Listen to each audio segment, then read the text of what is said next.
Ce document est produit par l'Université Joseph Fourier Grenoble 1 en collaboration avec la région Rhône-Alpes et l'Université numérique francophone des sciences de la santé et du sport.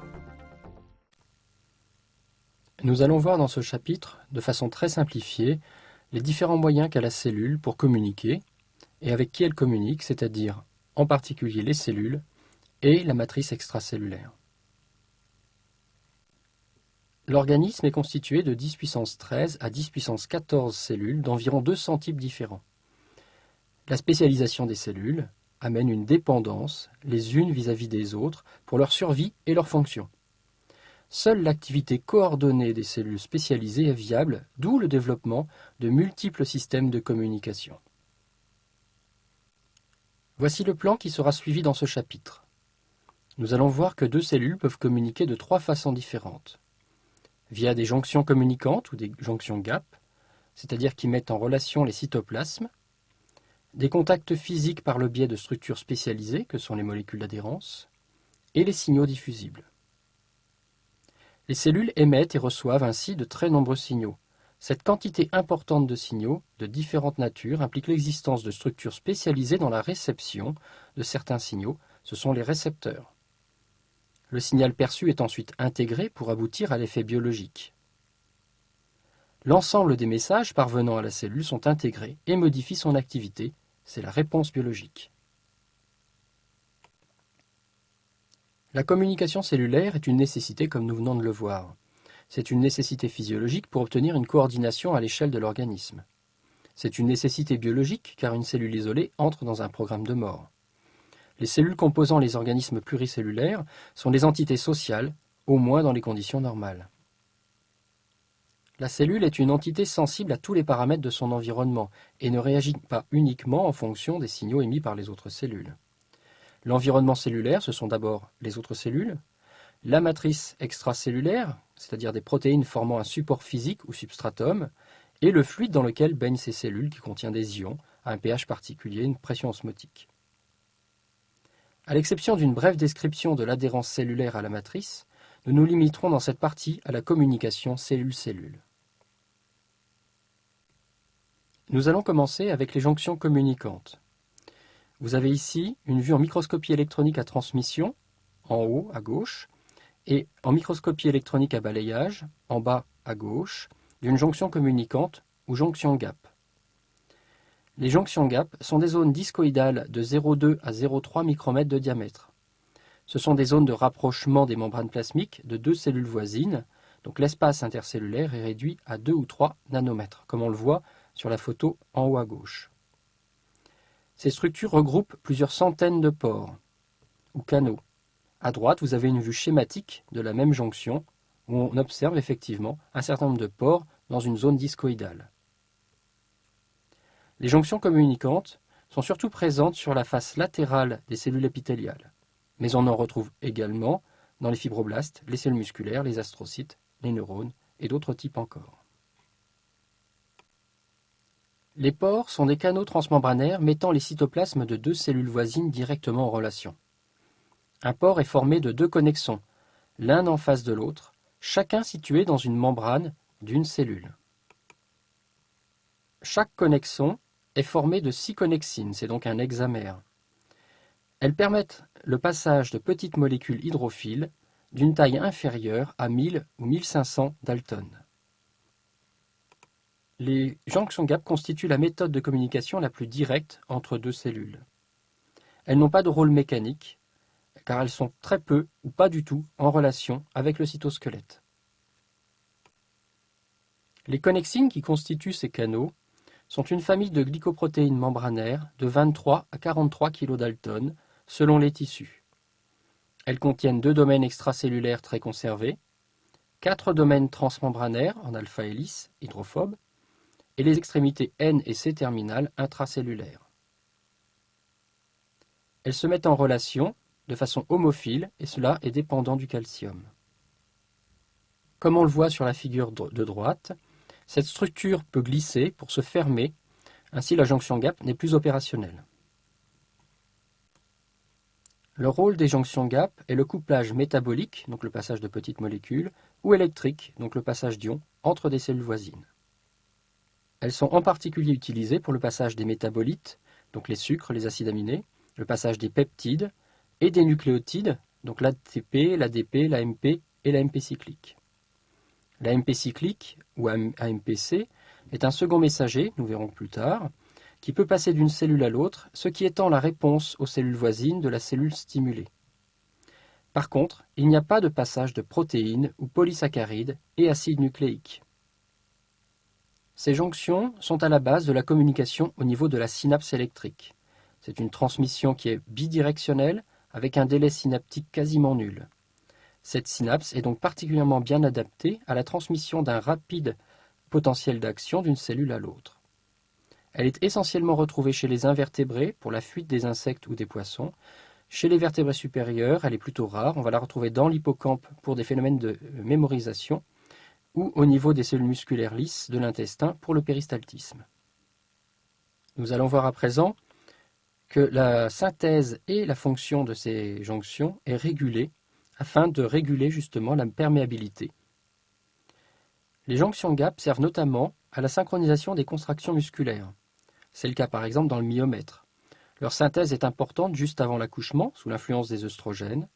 Cela va améliorer la synchronisation des contractions du myomètre. Puis, cette synthèse va diminuer et le nombre de jonctions communicantes va diminuer également après l'accouchement. L'ouverture et la fermeture également du complexe peut être régulée par rotation des connexines, ce qui change la conformation. Une augmentation importante de calcium intracellulaire peut être responsable de la fermeture des canaux. Ceci est un processus de protection. Si une cellule est lésée, le calcium entre, alors que d'autres éléments en sortent, et les jonctions communicantes propageraient ce désordre aux cellules voisines. Nous allons voir à présent le rôle que peuvent jouer les jonctions GAP dans une démarche de thérapie. La thérapie suicide consiste à modifier des cellules que l'on veut éliminer afin qu'elles produisent une substance toxique à partir d'une prodrogue. Elle est particulièrement étudiée dans le cas des cancers. On administre un gène étranger, normalement absent du génome humain. Par exemple, la thymidine kinase du virus herpès simplex, ou HSV-TK. La protéine nouvellement produite par la cellule a une activité enzymatique responsable de l'activation de la prodrogue. Ici, le ganciclovir est phosphorylé. Le ganciclovir triphosphate est un analogue de la guanosine triphosphate, mais sa structure empêche l'élongation de l'ADN lorsqu'il s'intègre à l'ADN. Ceci bloque la progression de l'ADNA polymérase, ce qui conduit à l'apoptose. Voici une mise en œuvre expérimentale de cette stratégie. Des cellules de la lignée C6, qui sont des cellules dérivées d'un gliome de rat, sont greffées dans le cerveau de rat. Ces cellules ont été préalablement modifiées ou non pour exprimer HSV-TK. Lorsque la tumeur est développée, on administre le ganciclovir. À un temps court après l'administration de drogue, on peut représenter les résultats par un histogramme à gauche. L'administration de ganciclovir à des rats dont la tumeur est composée de C6 sauvages n'a pas d'effet significatif. Il faut comparer ici G2 à G1. Au contraire, ce traitement réduit considérablement la taille de la tumeur lorsque les cellules sont modifiées pour exprimer HSV-TK. Comparons ici le groupe G4 à G3. Au long cours, on représente les résultats par la fraction de rats survivants dans chaque groupe en fonction du temps, ce qui est représenté à droite. Le taux de survie est directement associé à l'efficacité du traitement, et les résultats que l'on peut observer ici sont en accord avec ceux de la figure de gauche. On s'est aperçu ensuite qu'il n'était pas nécessaire d'administrer le gène exogène à toutes les cellules tumorales et que l'apoptose se propage de proche en proche. C'est l'existence des jonctions communicantes qui explique cette observation. La drogue active, produite dans certaines cellules, diffuse au sein de la masse tumorale par le biais des jonctions communicantes. Malheureusement, l'efficacité de telles stratégies n'est pas garantie puisque les cellules tumorales humaines sont souvent dépourvues de telles jonctions en raison de l'absence d'expression des connexines ou parce que les connexines sont mutées, donc non fonctionnelles. Les structures de contact entre les cellules servent principalement à la reconnaissance et à l'adhérence. Nous allons voir une expérience qui met en évidence la reconnaissance de la cellule par une autre cellule. Nous allons prélever chez un embryon de vertébrés, les cellules de rétine et les cellules de foie. Nous allons dissocier chaque groupe de cellules dans une suspension cellulaire. Chaque groupe de cellules va être marqué de façon fluorescente, de façon différente également. L'une en rouge, l'autre en verte. Puis, on va recultiver l'ensemble de ces cellules ensemble. On va observer que ces cellules s'agrègent, mais en fonction de l'identité et donc de l'origine de ces cellules. Les cellules de rétine entre elles et les cellules de foie entre elles.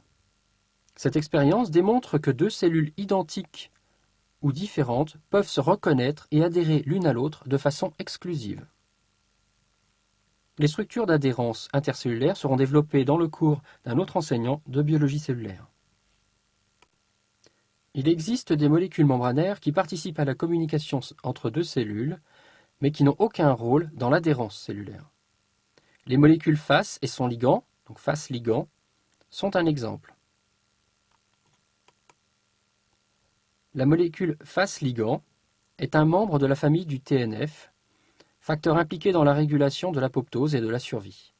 Elle existe sous forme transmembranaire et soluble. Elle fait 278 acides aminés pour environ 40 kDa. Dans les conditions physiologiques, il est exprimé par les cellules lymphoïdes activées dans l'œil, le testicule, le cerveau. Son expression peut être retrouvée au niveau des cellules tumorales, quelle que soit leur origine tissulaire. Fas est une protéine transmembranaire. C'est un membre de la famille des récepteurs du TNF. Il existe sous forme trimérique quand il est activé.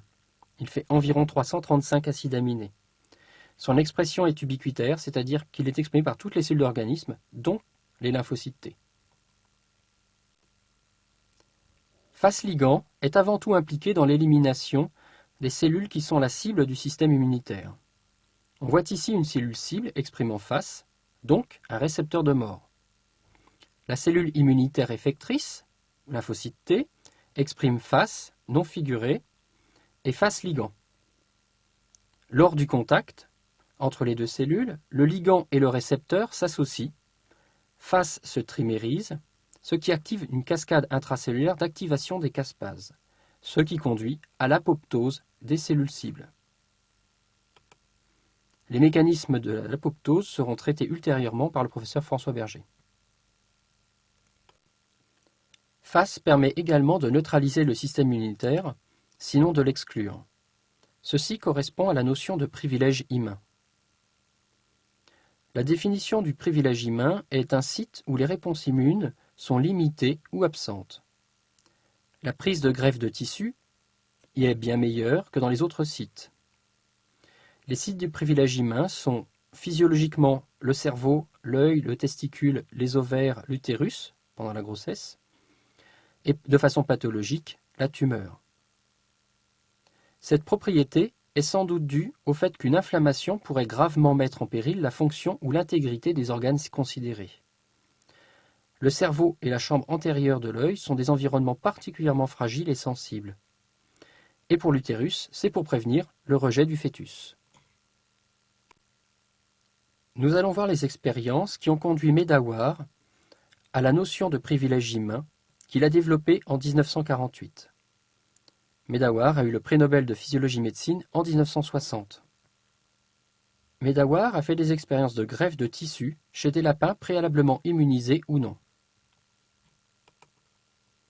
Tout d'abord, il réalise une greffe de peau au niveau de la peau d'un lapin receveur naïf. Le greffon est bien évidemment rejeté. Ensuite, il fait une greffe de peau au niveau du cerveau d'un lapin receveur naïf. Là, il observe que le greffon n'est pas rejeté. La conclusion intermédiaire est que le rejet de greffe n'est pas possible dans le cerveau.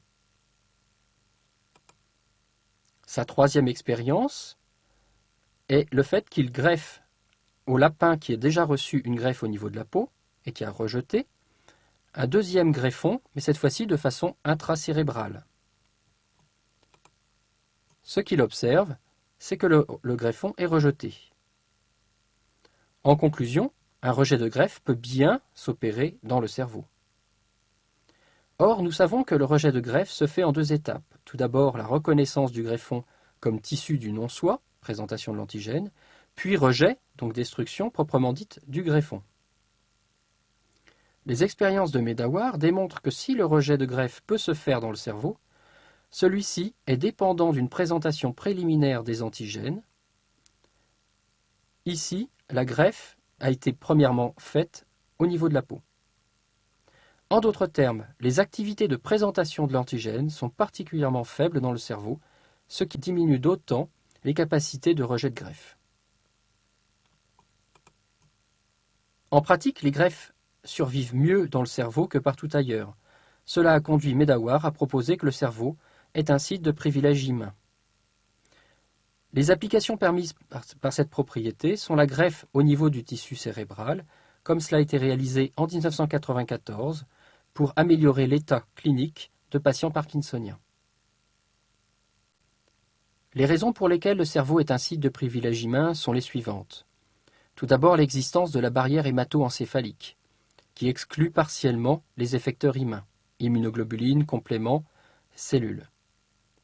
Le complexe majeur d'histocompatibilité est également peu exprimé dans le cerveau. Il y a donc peu de présentation possible des antigènes. Enfin, il y a peu ou pas de recrutement intracérébral des cellules de l'immunité après un stress. Celui par lequel nous avons commencé, l'expression de face, bien évidemment. Les sites de privilège humain correspondent à des tissus ou organes où face ligand est exprimée par d'autres cellules que celles du système immunitaire. L'expression de face ligand par des cellules tumorales, quelle que soit leur origine, évite leur destruction par les lymphocytes T. Ce sont les lymphocytes T activés et dirigés contre les cellules tumorales qui meurent. La réponse immunitaire dirigée contre les cellules tumorales est donc fortement réduite. De même pour les cellules infectées par le HIV qui expriment face ligand, surtout les lymphocytes CD4. Face ligand participe donc à l'échappement des cellules tumorales et HIV+, au système immunitaire. Nous allons voir à présent comment et pourquoi les cellules adhèrent à la matrice extracellulaire. Cette interaction cellule-matrice extracellulaire est réalisée par le biais des molécules d'adhérence au substrat, ou SAM. Les intégrines sont les principales SAM. Les SAM relient la matrice extracellulaire au cytosquelette. Leur structure, qui est comparable à celle des CAM, c'est-à-dire des molécules d'adhérence cellulaire, contient un domaine extracellulaire, capable de lier le ligand, un domaine transmembranaire et un domaine intracellulaire qui est en relation avec le cytosquelette. On retrouve également des molécules adaptatrices entre les SAM et le cytosquelette, comme pour les molécules d'adhérence aux cellules. Les interactions avec la matrice extracellulaire permettent l'adhérence des cellules, leur déplacement, donc leur motilité. Ces molécules n'ont pas seulement un rôle physique, elles permettent également le passage d'informations. Certaines molécules intermédiaires faisant la jonction entre les intégrines et le cytosquelette ont une activité enzymatique comme la FAC, la kinase d'adhésion focale. La signalisation correspondant à l'existence d'un ancrage à la matrice extracellulaire par l'intermédiaire des SAM prévient l'apoptose. En effet, pour la plupart des types cellulaires, l'absence d'attachement à un substrat induit l'apoptose, c'est le phénomène d'anoïkose. Les structures d'adhérence au substrat seront développées dans le cours d'un autre enseignant de biologie cellulaire. Nous allons voir une expérience qui démontre que les SAM n'ont pas qu'une fonction physique d'adhérence et que leur mise en œuvre induit une réponse cellulaire. Ce premier exemple illustre que l'adhérence conditionne la survie des cellules. Les cellules endothéliales sont mises en culture sur 3 supports différents. Une surface recouverte de fibronectine, qui est un constituant de la lame basale, une surface recouverte d'albumine, qui n'est pas une molécule de la matrice extracellulaire, une surface recouverte de téflon qui empêche toute adhérence. Dans les 2 derniers cas, les molécules n'adhèrent pas au support et elles meurent en quelques heures. En conclusion, la survie des cellules endothéliales est conditionnée par l'adhérence à un support composé de matrices extracellulaires. Le second exemple illustre que l'interaction avec la matrice extracellulaire conditionne la fonction des cellules. On prélève des cellules hépatiques. Ces cellules hépatiques sont dissociées et mises en culture.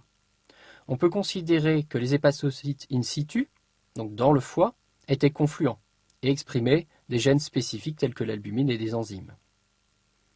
Elles sont mises en culture de deux façons différentes. Tout d'abord sur une matrice de collagène, puis sur une matrice de laminine. Sur le collagène, elles adhèrent, mais les cellules restent arrondies, elles prolifèrent, ce qu'elles ne faisaient pas in situ, et elles perdent leur phénotype. Au contraire, sur la laminine, elles adhèrent, elles restent agrégées, demeurent quiescentes et conservent en partie leur phénotype. En conclusion, dans les deux cas, les cellules adhèrent au support, mais leur comportement diffère. La matrice conditionne donc la fonction cellulaire, et ce par le biais des molécules d'adhérence qui informent la cellule de la qualité du support. L'essentiel de la communication intercellulaire se fait via des signaux diffusibles. On peut les répartir en trois classes, les molécules hydrophiles, les molécules hydrophobes et les gaz. Les molécules hydrophiles circulent librement dans le milieu extracellulaire, mais elles ne peuvent franchir les membranes cellulaires composées de phospholipides. Il y a donc l'existence de récepteurs à la surface associés à un mécanisme de transduction du signal. Nous avons l'exemple des hormones peptidiques, hypophyse, pancréas, facteurs de croissance et neurotransmetteurs. Un récepteur est une protéine comportant plusieurs domaines, dont un domaine extracellulaire fixant la molécule signal et un domaine intracellulaire permettant de faire passer l'information à l'intérieur de la cellule. Ceci sera vu plus tard. Les molécules hydrophobes sont transportées dans le sang ou le milieu extracellulaire par des transporteurs. Elles franchissent par contre librement les membranes et se fixent à des récepteurs intracellulaires, qu'ils soient cytoplasmiques ou nucléaires. Nous avons l'exemple des hormones stéroïdes, thyroïdiennes, vitamines A et D. Ce sujet sera traité par Serge Bottary. Il y a peu de gaz impliqués dans la communication intercellulaire. Le mieux connu est le NO. Le NO ou monoxyde d'azote est un messager à vie brève qui franchit librement les membranes et interagit avec une enzyme cytoplasmique. Ces propriétés en font un médiateur paracrine par excellence. La paracrinie sera vue ultérieurement. Il y a 4 grands systèmes de communication par le biais des messagers diffusibles. Le système endocrine, paracrine, autocrine et synaptique. Nous allons les voir en détail. L'endocrinie est une communication à distance. Les messagers sont les hormones. Les hormones sont synthétisées par des cellules endocrines. Les étapes de cette communication sont les suivantes. Tout d'abord, l'hormone est sécrétée dans le milieu extracellulaire ou interstitiel ou dans le sang. Elle diffuse jusqu'à la circulation sanguine générale, puis dans tout l'organisme en quittant les capillaires dans chaque tissu. L'ensemble des cellules de l'organisme est donc en contact avec les hormones. Et les cellules cibles qui portent des récepteurs spécifiques vont pouvoir répondre. Les deux caractéristiques principales de cette communication sont une diffusion lente, de l'ordre de la minute, donc un délai long et une action prolongée. Et la concentration en médiateur est très faible, inférieure à 10-8 molaires, à cause de la dilution du messager dans le volume sanguin et le volume tissulaire. La figure du bas illustre la complexité du système endocrine, puisque de nombreuses hormones sont libérées et donc présentes simultanément dans la circulation. Seules les cellules exprimant le récepteur spécifique d'une hormone y répondent. Les systèmes paracrine et autocrine sont des systèmes de communication locale. Le médiateur agit à faible distance, l'action est donc plus rapide que le système endocrinien. Dans l'autocrinie, la cellule est elle-même sensible aux facteurs qu'elle sécrète, la cellule qui a sécrété ou une cellule voisine de même type. Dans la paracrinie, ce sont deux cellules différentes qui sont opposées, la cellule émettrice et la cellule réceptrice. Ces deux systèmes de communication, autocrinie et paracrinie, vont composer des véritables boucles de signalisation, donc un dialogue cellulaire. Nous allons voir 3 exemples d'auto- et paracrinie. Le premier concerne les vaisseaux sanguins. Il s'agit de la réponse rapide des cellules de la paroi d'une artère à l'augmentation de débit sanguin. Lorsque le débit sanguin augmente, Les contraintes mécaniques augmentent également, c'est ce que l'on appelle les forces de cisaillement ou shear stress. Ces forces de cisaillement vont induire une réponse des cellules endothéliales qui forment la lumière. Les cellules endothéliales vont produire du NO grâce à la NO-synthase. Ce NO va se libérer et diffuser jusqu'à la cellule musculaire lisse adjacente, donc extrêmement voisine. Là, il va induire le relâchement de la cellule musculaire lisse, ce qui va permettre une augmentation du diamètre vasculaire. Cette augmentation du diamètre vasculaire va réduire le débit vasculaire et les forces de cisaillement. L'acétylcholine exerce une action relaxante sur la paroi des artères. Cette action est tout à fait comparable à celle du shear stress. L'acétylcholine libérée par les terminaisons des nerfs autonomes situés dans la paroi des vaisseaux induit la libération de NO par les cellules endothéliales. Le NO induit à son tour le relâchement des cellules musculaires lisses. En médecine, on utilise des donneurs de NO, la nitroglycérine, le nitroprusside de sodium, ou SNP, ou d'autres agents encore, dans l'angine de poitrine, qui est un problème d'irrigation sanguine cardiaque. Cette image est une photographie d'une tumeur sous-cutanée que l'on a implantée dans le flanc d'une souris ou d'un rat. Les cellules se développent jusqu'à donner cette tumeur de grosse taille. Les cellules tumorales sont généralement autocrines. Elles produisent des facteurs de croissance auxquels elles sont sensibles. Ici, l'EGF, ou Epidermal Growth Factor, ou facteur de croissance de l'épiderme. L'EGF est un facteur dont la fonction est ubiquitaire, puisqu'il stimule la croissance et la division de quasi toutes les cellules. Cependant, sa production est normalement restreinte aux glandes sous-maxillaires, la rate et aux poumons. En termes de paracrinie, on va retrouver le VEGF. La plupart des cellules tumorales libèrent du VEGF, auquel elles sont insensibles. Le VEGF, ou facteur de croissance endothéliale vasculaire, est un médiateur central de l'angiogénèse physiologique et pathologique. Ici, le VEGF a permis le développement d'une forte vascularisation de la tumeur à partir du réseau vasculaire normal environnant. Lors d'une réaction immunitaire spécifique, les cellules présentatrices de l'antigène, ou CPA, exposent un antigène à la surface des molécules du complexe majeur d'histocompatibilité de niveau 2. L'antigène est reconnu par les molécules TCR, récepteurs des lymphocytes T auxiliaires ou helpers. Cette présentation de l'antigène s'effectue dans un contexte très complexe qui associe d'une part le TCR et le CMH2, véritablement responsables de la présentation de l'antigène, et d'autre part un grand nombre de protéines qui vont aider à cette présentation ou simplement permettre l'adhérence des deux cellules pour que la présentation puisse avoir lieu. Lorsque la présentation de l'antigène s'effectue, la cellule présentatrice de l'antigène produit de l'interleukine 1, ou IL-1, qui active le lymphocyte TH, ce qui participe au processus de présentation. L'activation des lymphocytes TH se traduit par l'expression du gène de l'IL-2 et du récepteur correspondant, IL-2 récepteur, par les lymphocytes TH. Le récepteur est ensuite exprimé à la membrane et l'IL-2 est sécrété dans le milieu extracellulaire. La fixation de l'IL-2 à son récepteur provoque la multiplication des lymphocytes TH. L'expression du récepteur de l'IL-2 est transitoire. Elle cesse environ une semaine après la stimulation du TCR. Ceci permet de limiter la prolifération des lymphocytes T helper. Enfin, le dernier mode, le mode synaptique. L'information peut être transmise sur de longues distances au moyen de l'impulsion électrique le long des fibres nerveuses. L'impulsion électrique est convertie en signal chimique lorsque la cellule libère le neurotransmetteur. C'est un système qui est relativement proche de la paracrinie. Le médiateur est sécrété brutalement, la diffusion est limitée à l'espace synaptique, la concentration locale est élevée. Par exemple, la concentration en acétylcholine est de 5-10-4 molaires au niveau de la jonction neuromusculaire. Le signal est rapidement éliminé, le médiateur étant dégradé ou recapté, et les récepteurs spécifiques de relativement faible affinité pour le neurotransmetteur sont présents sur la cellule réceptrice. Ces récepteurs à faible affinité font qu'ils sont insensibles à de faibles concentrations de médiateurs issus des synapses voisines. Les deux dernières caractéristiques, c'est-à-dire la dégradation rapide et le fait que les récepteurs aient une faible affinité, confèrent une précision spatiale et temporelle du signal et donc du rythme du signal fidèlement retransmis d'une cellule à une autre.